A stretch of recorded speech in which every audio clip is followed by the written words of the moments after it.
Petri Wine brings you Basil Rathbone and Nigel Bruce in the new adventures of Sherlock Holmes.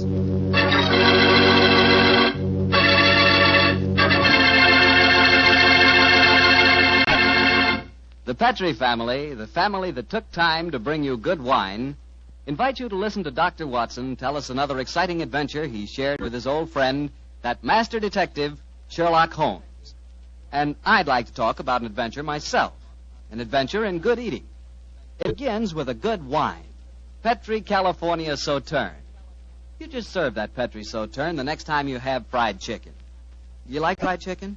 Cooked so it's crispy and a beautiful reddish gold color on the outside and just as tender as all get out on the inside. Ah, that's chicken. But wait till you try it with Petri Sauterne. That's a wine. That Petri Sauterne is a pale, delicate golden color. You can just look at it and you know it's going to be one of the most delicious wines you've ever tasted, if not the most delicious. Petri Sauterne is not only wonderful with chicken, it's great with fish or any kind of seafood, too. Get a bottle of Petri Sauterne. When it's a Petri wine, it's a good wine.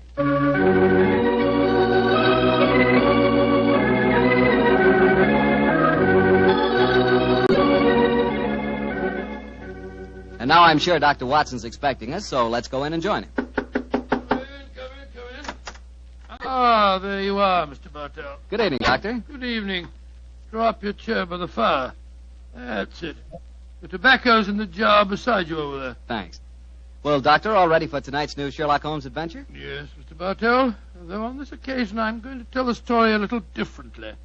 You see, I didn't take part in it myself, so I shall act as a narrator and recount the adventure as it was told me some years after it actually took place. Told you by Sherlock Holmes, I suppose. Yes. At the time the story happened, the whole world, including myself, believed that my old friend had been dead for 3 years. What did he do with himself during those 3 years, Doctor? Wandered about the world, Persia, Egypt, the south of France, and 2 years of his time was spent in Tibet, where he disguised himself as a Norwegian explorer by the name of Sergerson, his object being to visit the forbidden city of Lhasa. The story began as Holmes stood on the outskirts of a tiny encampment, high in the Tibetan snows, disguised as a Norwegian Sergerson. Surrounding him was an excited group of native guides, their fur-capped faces and shaggy sheepskin coats making them appear like strange, wild animals as they stood there gesticulating wildly. The freezing wind whirled great clouds of snow away from the mountaintop that loomed above them. And Holmes told me that he felt a premonition of impending disaster.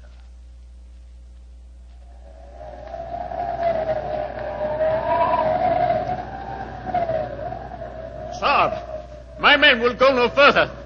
They say the goddess of the mountain is angry.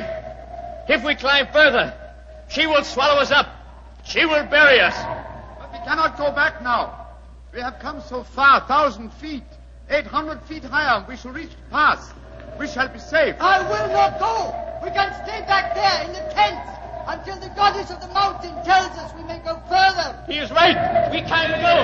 We don't want to go anymore. It's too... Fools!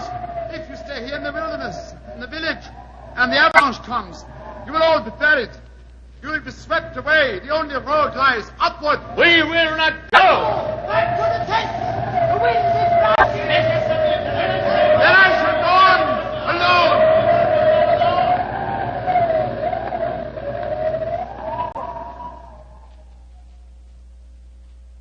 Holmes was the only one who survived. He struggled up the pass that led to safety, the icy gale whipping round him in a frenzy. A few moments after he reached the top, the avalanche occurred. The tents, the guides, and all their equipment were buried beneath hundreds of feet of hurtling, thundering snow. The way behind him was closed. He could only forge ahead. Alone, unaided, he descended the path that led to the plateau beyond. But the goddess of the mountain was still angry. Through the knifing wind and snow he battled on, without food and without, as he told me later, much hope. Even Holmes was helpless in that battle of man against the elements. What happened in that 36 hours he never really knew, except that the wind howled and the driving snow slashed at him without mercy. Finally, his mind began to wander, and he became delirious.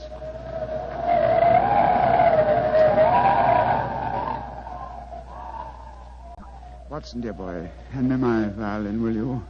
Moriarty, I want to introduce to you the goddess of the mountain. I think you will have a lot in common. 221B Baker Street, cabby. For heaven's sake, get me there as fast as you can. I think I've caught a chill.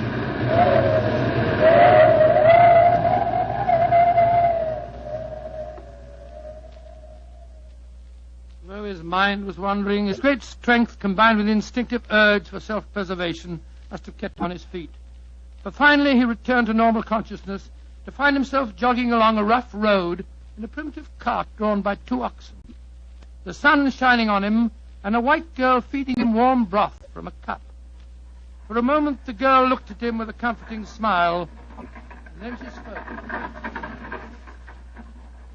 No wonder you look puzzled, poor man. You can't make up your mind whether you're in this world or the next. Who are you?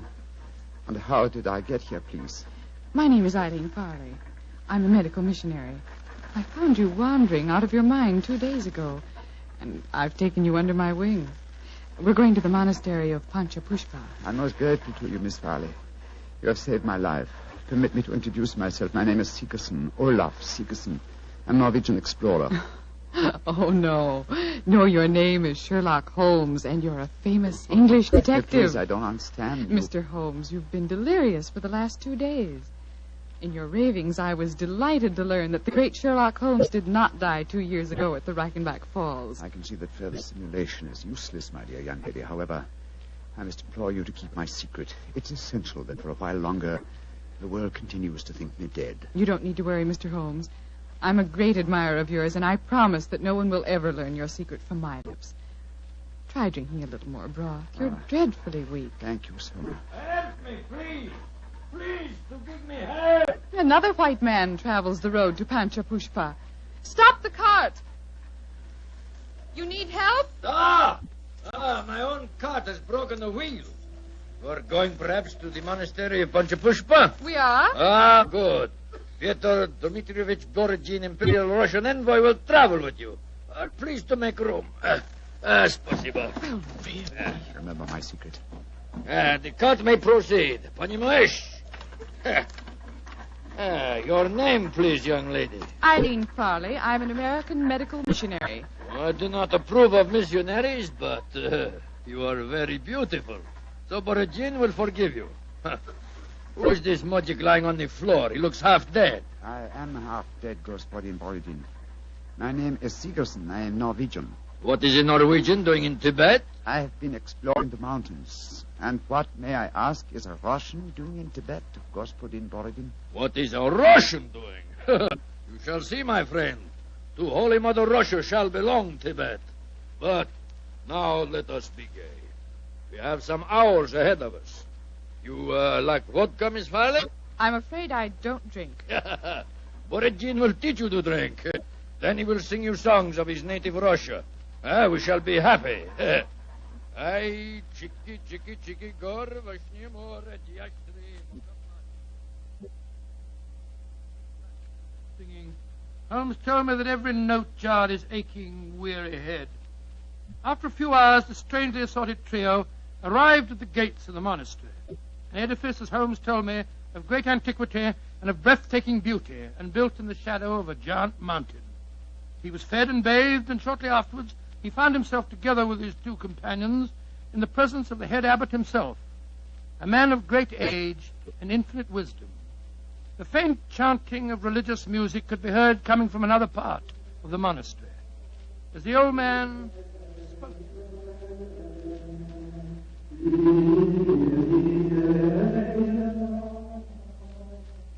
My dear Miss Farley, my dear gentlemen, I have welcomed you to the monastery, and yet each one of you has come to me separately and asked that he be given permission to go to the sacred city of Lhasa.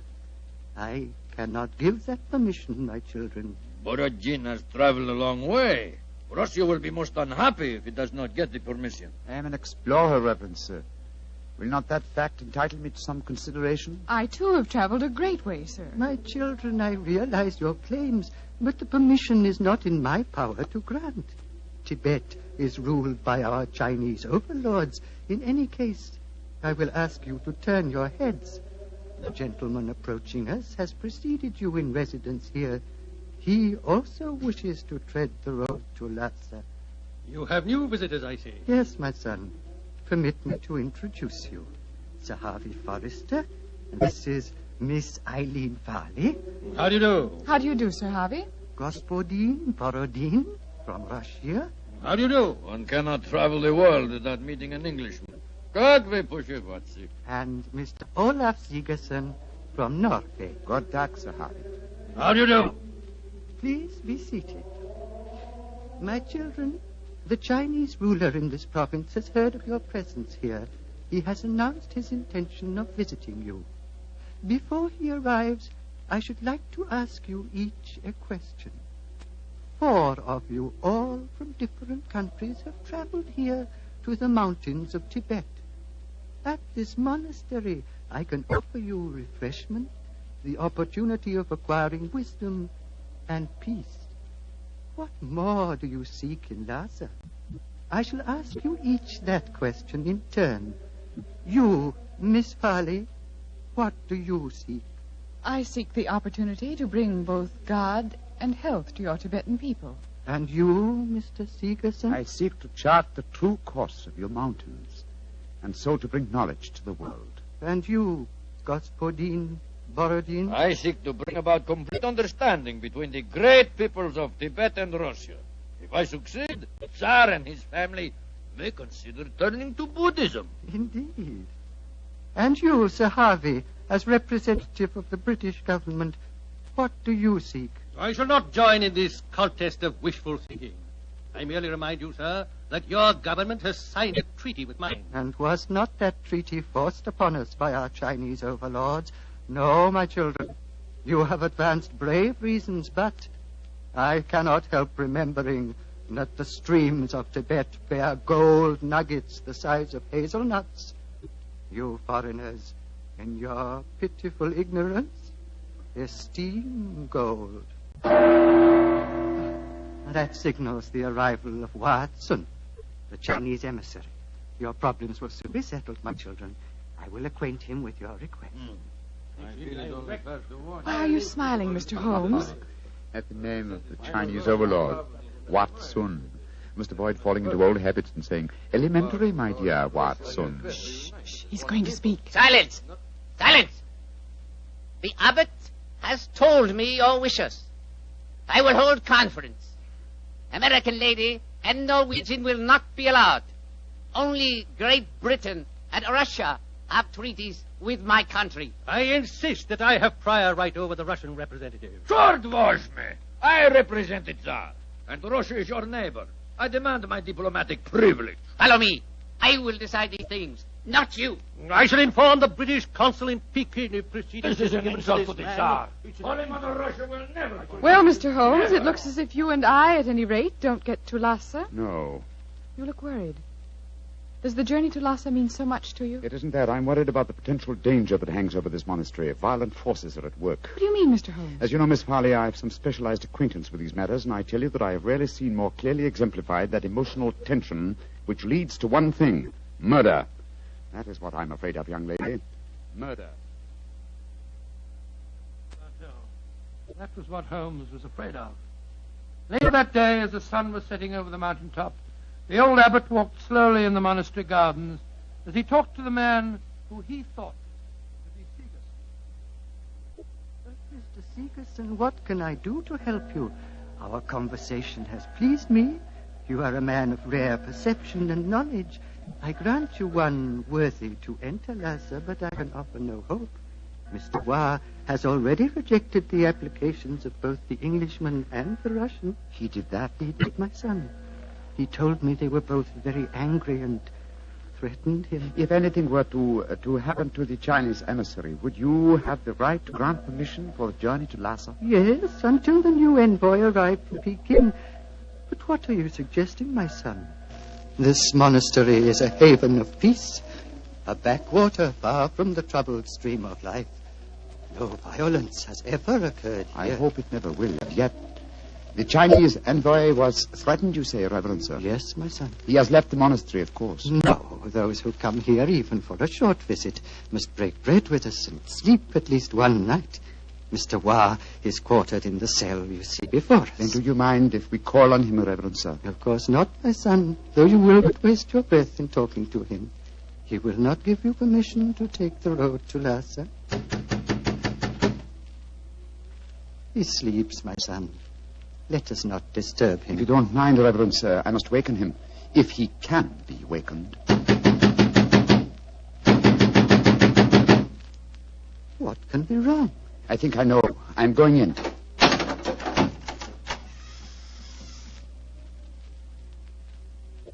There is your answer, Reverend Sir. He is dead. Yes, sir. Strangled with his own cue.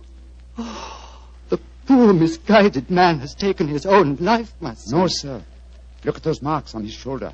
He has been murdered. But what are we to do? As it happens, Reverend Sir, I've had a certain amount of experience with these matters in my own country.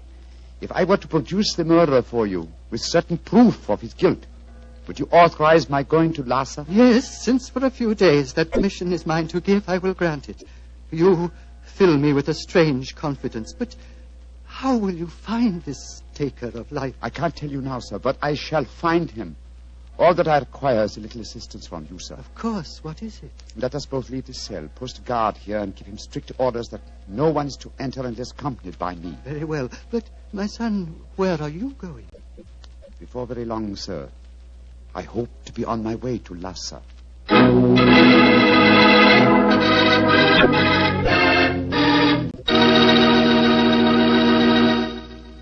Dr. Watson will tell us the rest of his story immediately, so I'll just take a second to remind you that hamburgers, hamburgers, are practically an all-American food. We all love a good hamburger, but wait till you taste a juicy hamburger together with a glass of Petri California Burgundy. Boy, that Petri Burgundy is a hearty red wine that's just the best friend a hamburger or steak or any kind of meat dish ever had. So remember, if you want a red wine for dinner, you want Petri Burgundy. If you prefer a white wine, you want Petri Sauterne. And if you can't make up your mind which you want, it's simple. Don't buy one, buy two. But always buy Petri. Petri, Petri. Well, Dr. Watson, it seems to me that Sherlock Holmes was in a tough spot. There he was, thousands of miles from England. A murderer was running loose. Holmes was in disguise. And he hadn't got you to help him on the case. Oh, thank you, Mr. Bartell. I must say I think that I always was useful to my old friend. But I wasn't there. So this time he enlisted the services of Eileen Farley, the American girl. Immediately after he'd left the cell of the murdered man, he'd gone to Miss Farley and told her of the tragedy. As they returned to the scene of the crime, he found that his instructions had been carried out and that a guard was barring the entrance to the dead man's cell. There's a guard in front of the cell. My instructions. The abbot gave you your orders. Yes, you may go in. Please close the door behind us. I'm sure your nerves are up to this, Miss Farley. It's not a pretty sight. I've seen sudden death before, Mr. Holmes. In any case, I wouldn't dare appear frightened. I'm so flattered that you asked me to help you. You were the only one who knew my true identity. That's why I suggested you take my old friend's place. I needed, what shall I say? I needed a sounding board for my deductions. Wait a minute, here. I'll light a match. There we are. Now, here's a candle. Oh! I warned you it wasn't a pretty sight. Hold the candle, will you please, Miss Farley? Thank you. This isn't hard to reconstruct. Killer stood behind his victim, held him by the left shoulder. So, wound his cue around his neck and pulled back. Yes. The marks are self-evident. Hello. What's this on the floor at his feet? A cigarette. Dropped as it was burning, I should think. And now it's nothing but ash. Exactly, ash. Now, which of the visitors at the monastery smoke cigarettes? Yourself, the Russian, and Sir Harvey, the Englishman. I think we may justifiably omit myself from the list of suspects. So that narrows us down to two. Look, Miss Farley. What is it?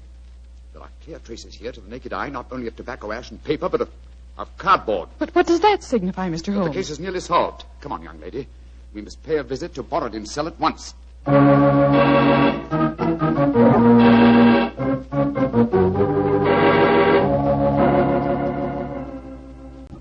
Arguments. Always, Sir Harvey Forrester, you give me the argument. But, my dear Borodin... I am not your dear Borodin. I'm Pyotr Dmitrovich Borodin, ambassador of Holy Mother Russia, and a friend of yours. Come in. The missionary girl and the sick Norwegian. Come in. We will drink vodka, and I will sing Russian songs for you. We haven't come here to listen to songs. The Chinese envoy was murdered tonight. So we have been told, my dear. Sir Harvey and I are very happy because of his death, are we not? Well, I won't pretend I'm heartbroken. Rasputin Borodin, What is it, Norwegian? you were in the cell tonight at the time of the murder. Huh? That's a lie. I can prove it. In that cell, I've just found ashes of totally burned cigarette ashes that included fragments of cardboard. Only a Russian cigarette has a cardboard mouthpiece. What you can or cannot prove is of no interest to me, Sigerson. He's very obstinate tonight, Sigerson. We've just been having a political argument. Couldn't agree on a single point, except on the danger of the common man. He was telling me of the most extraordinary revolution in his estates. Do you know they chop off one of his hands? Dreadful. Your hand, Borodin. Which one? As God was merciful, my left hand. The one beneath your glove? Is made of wax, my good Norwegian. Is made of wax. Well, see for yourself. Extraordinary. It's more than that. It is conclusive proof. What do you mean, Mr. Sigerson? I cannot tell you now. I must leave you here. Let me warn you, the three of you will be well advised to keep an eye on each other. Meanwhile, I must see the abbot. Why, Mr. Sigerson? Because now I know who murdered Vatsun.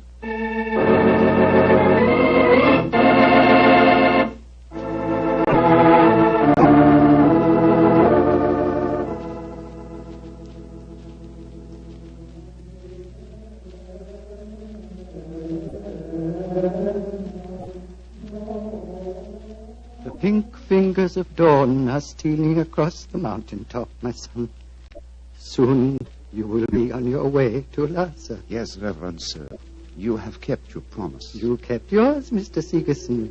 The Chinese soldiers have arrived, and the taker of life has been given into their custody.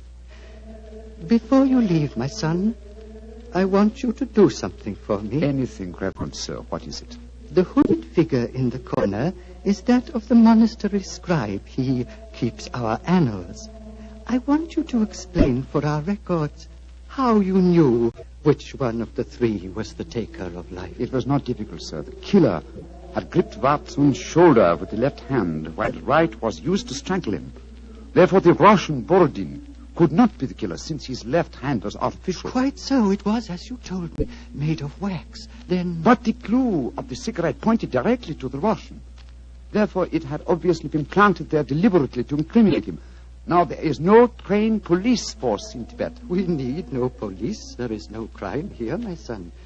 But continue. Why should the cigarette be planted to incriminate the Russian?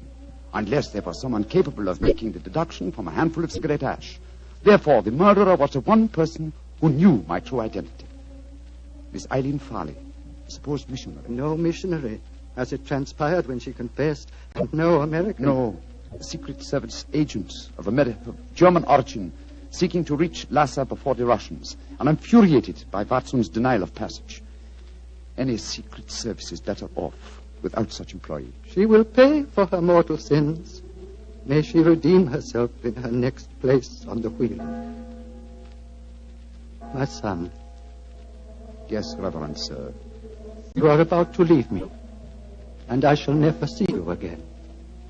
Though evil and death came to Panchapushpa and to my monastery in the caravan that brought you here, I shall miss you, my son. I shall miss you greatly. And I you, Reverend Sir. Would you consider staying here? I can only offer you peace, a shelter from the outside world, and quiet companionship. 3 great gifts, sir. But I cannot take them. My work is not done. I must go on. Of course, my son. It was an old man's dream. One last question. What is it, sir? You spoke of your true identity just now. Who are you, my son? Reverend Sir, I cannot tell even you the answer to that question. One day, perhaps, but not now. Let us just say that I have wandered through a world of trouble, just as you have remained tranquil in a world of peace. I hope, sir, that we shall meet again. I hope so, too. Goodbye, my son. Goodbye, Reverend Sir. Goodbye.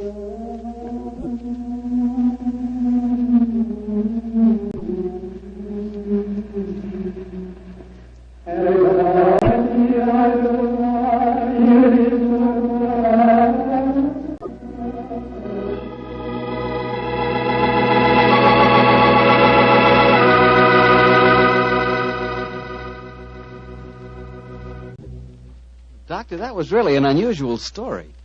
You told it so well, I felt you were actually a part of it. No, my boy, as I said, the story was told to me by Holmes. I've never been to Tibet. Been to India, of course. I never really wanted to go to Tibet. Horrible mountains, terrible weather, lots of bandits on the roads. Sort of a dangerous place. Doctor, you're not afraid of danger, are you? 10 years ago, Mr. Bartell, a question like that had been an insult. Today I realize that all of us, unless we're stupid, have some fear of danger. I would say that I'm definitely not a coward, nor am I a thrill seeker, but I've done with searching for something new. Me too, Doctor. I'm through searching for something new also.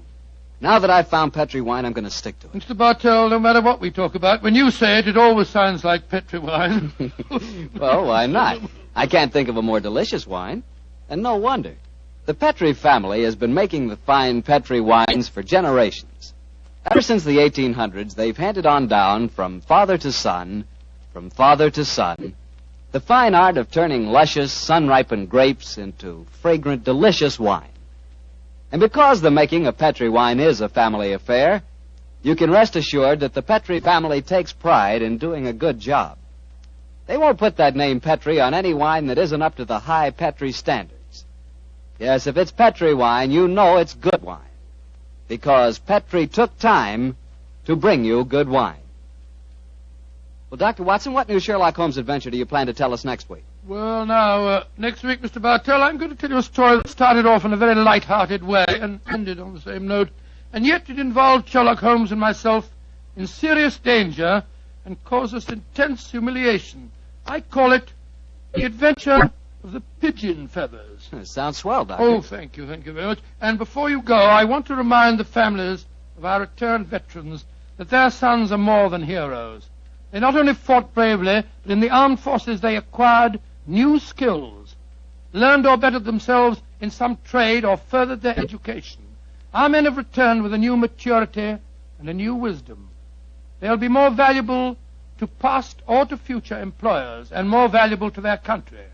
The greatest assets America has at this moment are her veterans. Remember that. Good night.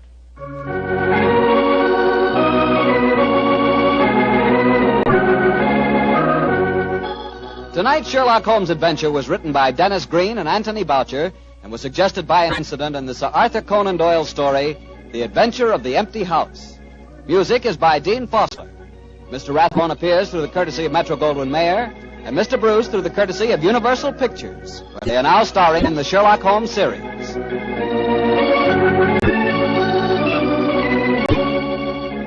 The Petri Wine Company of San Francisco, California, invites you to tune in again next week, same time, same station. Sherlock Holmes comes to you from our Hollywood studios.